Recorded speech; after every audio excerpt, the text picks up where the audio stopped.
আউযুবিল্লাহি মিনাশ শাইতানির রাজিম বিসমিল্লাহির রহমানির রহিম আসসালামু আলাইকুম ওয়া রাহমাতুল্লাহি ওয়া বারাকাতুহু। সম্মানিত মুহতারাম দিনী ইমানদার ভাই এবং বোনেরা, আশা করি আল্লাহ তাআলার রহমতে ভালো রয়েছেন। আলহামদুলিল্লাহ। যে সমস্ত মুসলিম এবং অমুসলিম ভাই বোন এই ভিডিও তদবির দেখছেন, আপনাদের সবাইকে ইলমে শিফার পক্ষ থেকে মোবারকবাদ জানাচ্ছি। আলহামদুলিল্লাহ, আল্লাহ সুবহানাহু ওয়া তাআলা আপনাদের জন্য আপনাদের অনুরোধের ভিত্তিতে আরও একটি গুরুত্বপূর্ণ তদবির নিয়ে চোর হাজির করার জন্য একটা তদবির নিয়ে আপনাদের সামনে উপস্থিত হওয়ার জন্য তৌফিক দান করেছেন। আলহামদুলিল্লাহ। সম্মানিত মুহতারাম, কোরআনুল কারিমের মধ্যে আল্লাহ তাআলা আমাদের জন্য যে নেয়ামত নিহিত রেখেছেন তা কোনোভাবেই প্রকাশ করে বা বলে বোঝানো সম্ভব নয়। আল্লাহ তাআলা কোরআন এমন একটা জিনিস, এমন এক নেয়ামত, এটা ভাষায় প্রকাশ করার মতো না। দুনিয়ার সৃষ্টির থেকে প্রথম থেকে শুরু করে শেষ পর্যন্ত যত কিছু হবে কিয়ামত পর্যন্ত সমস্ত বিষয় এই কোরআনের ভিতরে আল্লাহ তাআলা লুকায়িত রেখেছেন। ঠিক তদ্রূপ কোরআনুল কারিম থেকে আজকে অনুরূপ সেই লুকানো কিছু তদবির থেকে আপনাদের সামনে আমি উপস্থাপন করব, যেটা অত্যন্ত শক্তিশালী এবং অত্যন্ত মারাত্মক। আল্লাহর কোরআন যে কতটা মারাত্মক এবং কতটা শক্তিশালী সেটা আমল না করলে কোনোভাবে বোঝা সম্ভব না। আমাদের দুনিয়ার ভিতরে যত সমস্যা হবে সমস্ত সমস্যার সমাধান এই কোরআনের ভিতরে আল্লাহ তাআলা রেখে দিয়েছেন। আলহামদুলিল্লাহ, আসুন জেনে নেই এই তদবির বিষয়ে। এর আগে আপনাদেরকে দু একটা কথা বলবো, কথাগুলো মনোযোগ সহকারে শোনার চেষ্টা করবেন। আপনাদের অনেকের পিতামাতা জীবিত আছে, মনে রাখবেন, যাদের পিতামাতা জীবিত আছে তাদের জান্নাতের দরজা খোলা আছে। আর যারা পিতামাতাকে ফেও জান্নাতে প্রবেশ করতে পারবেন না তারা সবথেকে হতভাগা। কারণ পিতামাতা দুনিয়াতে যতক্ষণ থাকবে ততক্ষণ আপনার জান্নাতের দরজা খোলা। এই জন্য পিতামাতাকে সেবা যত্ন করুন, তাদের কথা শুনুন, তাদের বাধ্য থাকুন, ইনশাআল্লাহ আল্লাহ তাআলা আপনার উপর রাজি খুশি হয়ে যাবে।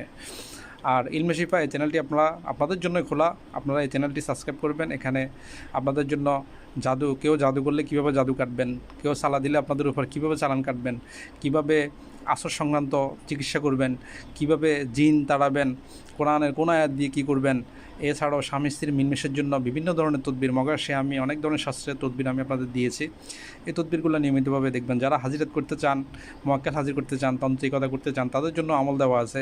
জিন হাজির করার জন্য, আয়না হাজির করার জন্য, আয়নার মধ্যে হাজিরাত দেখার জন্য এবং পরি হাজির করার জন্য অনেক ধরনের তদবির আমি দিয়ে দিয়েছি। এগুলো ইনশাআল্লাহ আপনারা নিয়মিতভাবে দেখবেন। ইলমে শিফার মধ্যে এগুলো সবগুলো পেয়ে যাবেন। যারা চ্যানেল খুঁজে পাবেন না তাদের জন্য এখানে ডেসক্রিপশন বক্স একটা আছে, সেখানে আমি আপনাদের জন্য লিঙ্ক দিয়ে দিয়েছি। ইনশাআল্লাহ সেখান থেকে আপনারা ভিডিওগুলো দেখতে পারবেন আল্লাহ তাআলার রহমতে। সম্মানিত মুহতারাম, আসুন জেনে নিই আজকে যে তদবিরটা দিচ্ছি আমি, এই তদবিরটা ব্যবহার করার জন্য কোন কোন জিনিস দরকার হবে এবং এই তদবিরটা করলে কী ঘটবে। আমরা সচরাচর দেখে থাকি অনেক সময় যে আমাদের মূল্যবান অনেক সময় অনেক জিনিস হারানো যায়, অনেক জিনিস চোর নিয়ে যায়, বা বড় ধরনের অনেক গুরুত্বপূর্ণ বিষয় জিনিসপত্র রয়েছে যেগুলো অনেক সময় চুরি করে নিয়ে যায়। তো এক্ষেত্রে আমরা কি করব? আমরা অনেক সময় হতাশ হয়ে যাই। হতাশ হওয়ার কিছু নাই সম্মানিত মুহতারাম। আল্লাহ তাআলা কোরআনের মধ্যে এর সমাধান আমাদের জন্য অনেক আগেই দিয়ে রেখেছে। অনেক আগে এই সমাধান 2000 বছর আগে আমাদের জন্য সমাধান আল্লাহ তাআলা দিয়ে রেখেছে। এই জন্য আমাদেরকে কোরআনে রিসার্চ করে তারপরে এই সমাধানগুলো আমাদেরকে খুঁজে বের করতে হবে। আমি আপনাদের জন্য যে আয়াতটা দিচ্ছি দেখেন, এটা কোরআনের পবিত্র কোরআনুল কারিমের একটা আয়াত। সুন্দরভাবে দেখুন, আপনারা যারা বুঝতে পারবেন ইনশাআল্লাহ। এই আয়াত দ্বারা চোর কীভাবে ধরবেন? মনে করুন আপনার কোনো মূল্যবান জিনিস চোর নিয়ে গেছে, সেক্ষেত্রে আপনি এরকম 60টা পরিষ্কার মসৃণ লেবুর পাতা সংগ্রহ করবেন। এই লেবুর পাতাগুলোর মধ্যে আপনারা এইভাবে, আমি যেভাবে লিখেছি এইভাবে পবিত্র কালামের এই আয়াতটা লিখবেন। সুন্দরভাবে জাফরানের কালি দিয়ে লিখবেন অবশ্যই। এটা যে কোনো দিন যে কোনো সময় করতে পারেন, তবে এটা করার 7 দিনের মধ্যে, চুরি করার 7 দিনের মধ্যে এই কাজটা আপনাদের করতে হবে। এভাবে আপনারা জাফরানের কালি দিয়ে লেবু পাতার মধ্যে সর্বপ্রথম আয়াতগুলো লিখবেন। লেখার পরে ঠিক পরের পৃষ্ঠায় আপনারা এভাবে সন্দেহযুক্ত ব্যক্তির নাম লিখবেন। মনে করুন আপনার জিনিস চুরি হয়ে গেছে, আপনি সন্দেহ করতেছেন একজন ব্যক্তিকে, 3 জন ব্যক্তিকে, অথবা 5 জন ব্যক্তিকে, অথবা 7 জন, সর্বোচ্চ 7 জন পর্যন্ত আপনারা লিখতে পারবেন। এরপরে যদি দরকার হয় আবার নতুন করে নিয়ে আবার নতুন করে করবেন। তো এক্ষেত্রে নাম যখন প্রত্যেকটা পাতে একটা করে নাম লিখবেন, একটা করে আয়াত লিখবেন। এভাবে লেখার পরে আপনারা এই আয়াতে লেখা পাতাটা যখন জ্বলন্ত আগুনের মধ্যে আপনারা ছেড়ে দিবেন, এটা আগুনে ফুটতে থাকবে আস্তে আস্তে। যখন ফুটতে থাকবে সাথে সাথে যে ব্যক্তি চুরি করেছে আপনার জিনিসপত্র, ওই ব্যক্তির এমন পেটে ব্যথা আরম্ভ হবে, এত বেশি পরিমাণে পেটে ব্যথা শুরু হবে তার, যে তার মনে হবে তার নাড়ি বুড়ি পর্যন্ত বের হয়ে যাচ্ছে, এত কষ্ট হবে তার। এবং দুনিয়ার কোনো ডাক্তার, কোনো হাসপাতাল, হাসপাতালের ডাক্তার, কোনো কবিরাজ তাকে সুস্থ করতে পারবে না। যতক্ষণ পর্যন্ত ওই ব্যক্তি চুরিকৃত জিনিস তার মালিককে বুঝাই না দিবে এবং তার কাছে ক্ষমা না চাইবে, ততক্ষণ পর্যন্ত ওই ব্যক্তি কোনোভাবেই সুস্থ হবে না। অর্থাৎ সে এরকম ব্যথা করতে করতে সে মারা যাবে। তো এই জন্য আপনারা, এটা খুবই, কোরআনের আয়াতগুলো খুবই শক্তিশালী। তো এই জন্য আপনারা কী করবেন, আপনাদের যদি কোনো ছোটোখাটো জিনিস যেমন 500, 1000, 2000, 5000 টাকার জিনিস চুরি হয়, তাহলে এই তদবির করবেন না।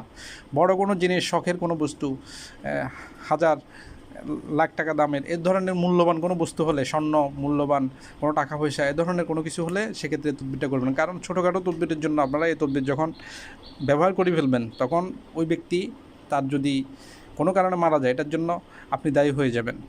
আপনি এমন কোনো বস্তুর জন্য করবেন আপনারা যেটা অত্যন্ত মূল্যবান। কারণ এই তদবিরগুলো খুবই পরীক্ষিত। আমি যে তদবিরগুলো দিয়ে থাকি এগুলো খুবই পরীক্ষিত, বুঝে শুনে চিন্তা ভাবনা করে তারপর এগুলো ব্যবহার করবেন। আপনার জিনিস চুরি হয়ে গেছে কোনো কারণে, আপনার মাথা খুবই গরম থাকবে, কিন্তু গরম অবস্থায় এটা চালানোর আগে চিন্তা করবেন, অনেক চিন্তা ভাবনা করে। কারণ একটা মানুষের জীবন অত্যন্ত মূল্যবান। আপনি জীবন যদি কোনো কারণে জীবন চলে যায়, আপনি তো আর তাকে জীবন দিতে পারবেন না। তো এই জন্য আপনারা বুঝে শুনে চিন্তা ভাবনা করে আল্লাহ তাআলার নিকট তাওয়াক্কুল দেখে তারপরে এই আমল করবেন। আমি যেভাবে দিয়েছি ঠিক অনুরূপভাবে করবেন। ইনশাআল্লাহ কোরআনের কতটুকু ক্ষমতা, কতটুকু পাওয়ার, সেটা আপনারা নিজেরাই বুঝতে পারবেন আল্লাহ তাআলার রহমতে। আর ইলমে শিফার মধ্যে তো আমি আলহামদুলিল্লাহ আপনাদের জন্য যতগুলো তদবির দিয়েছি, আপনারা এই তদবিরগুলো ব্যবহার করলে বুঝতে পারবেন যে কী জিনিস আপনাদের নিকট হস্তান্তর করা হয়েছে। এগুলো শুধুমাত্র দায়বদ্ধতা থেকে দেওয়া হয়েছে। এখানে যে তদবিরগুলো আমি দেই, এগুলোর জন্য কোনো চণ্ডীবরণ, কোনো টাকা পয়সা, কোনো হাদিয়া আপনারা প্রদান করতে হয় না ইনশাআল্লাহ। আর যারা কোনো বিশেষ সমস্যা নিয়ে জর্জরিত, কোনোভাবেই জাদুটোনা থেকে বাঁচতে পারতেছেন না এবং দীর্ঘমেয়াদী সমস্যা সমাধান চাচ্ছেন, যে জাদুটোনা থেকে মুক্তি পাইতে চাচ্ছেন, তারা এখানে একটা নাম্বার দেওয়া আছে, এই নাম্বারে যোগাযোগ করবেন ইনশাআল্লাহ। তবে যোগাযোগ করার পূর্বে সর্বপ্রথম আপনাকে তাওয়াক্কুল করতে হবে যে আমি যে যোগাযোগ করতেছি, যে ব্যক্তির সাথে কথা বলতেছি, আপনার পরিপূর্ণ বিশ্বাস, আস্থা আল্লাহর উপর রাখতে হবে। আমার নিজের কোনো ক্ষমতা নাই। আমাদের দেশে দেখবেন অনেক তান্ত্রিক রয়েছে যারা কোরআন থেকে তদবির করে, তো আঙ্গুল করে জিনের চিকিৎসা করে। এরপরে তো নিজেকে আমরা মনে করি যে যখন আমরা এই ধরনের কাজগুলো করি, আমরা নিজেরা মনে করি যে আসলে আমি মনে অনেক বড় তান্ত্রিক হয়ে গেছি, তো আমি মনে অনেক বড় হয়ে গেছি। আসলে এরকম কিছু না। এখানে আপনার আমার কোনো ক্ষমতা নেই। ক্ষমতা হচ্ছে আল্লাহর কোরআনের আয়াতের। এ ধরনের যারা ভাববে তারা মনে রাখবেন, শিরক, গুনাহ আপনার অন্তরের মধ্যে আল্লাহ তাআলা লিপিবদ্ধ করে দিবে আপনার আমলনামার মধ্যে। এই জন্য এগুলো থেকে বিরত থাকবেন। আল্লাহর কোরআন দিয়ে যখন চিকিৎসা করবেন, সমস্ত ক্ষমতা আল্লাহ তাআলার উপর ছেড়ে দিবেন। সমস্ত ক্ষমতার মালিক হচ্ছে আল্লাহ। আপনারা আমরা যেটা করি সেটা উসিলা মাত্র ইনশাআল্লাহ। তো যাই হোক, আল্লাহ তাআলা আপনাদেরকে এবং আমাকে বোঝার জন্য সহি জ্ঞান এবং তৌফিক দান করুক। প্রত্যেকে 5 ওয়াক্ত নামাজ পড়ার জন্য আল্লাহ তাআলা যেন আমাদেরকে সহি বুঝ দান করে, এবং যাদের পিতামাতা আছে পিতামাতার সেবা যত্ন করবেন, আপনাদের নিকট অনুরোধ থাকলো। আর আল্লাহ তাআলা যেন আমাকে আবার পুনরায় আপনাদের মাঝে আরও গুরুত্বপূর্ণ বিশেষ তদবির নিয়ে আসার তৌফিক দান করে, এই জন্য আল্লাহ তাআলার নিকট দোয়া করি। আমা তাওফিকি ইল্লা বিল্লাহ। আসসালামু আলাইকুম ওয়া রাহমাতুল্লাহ।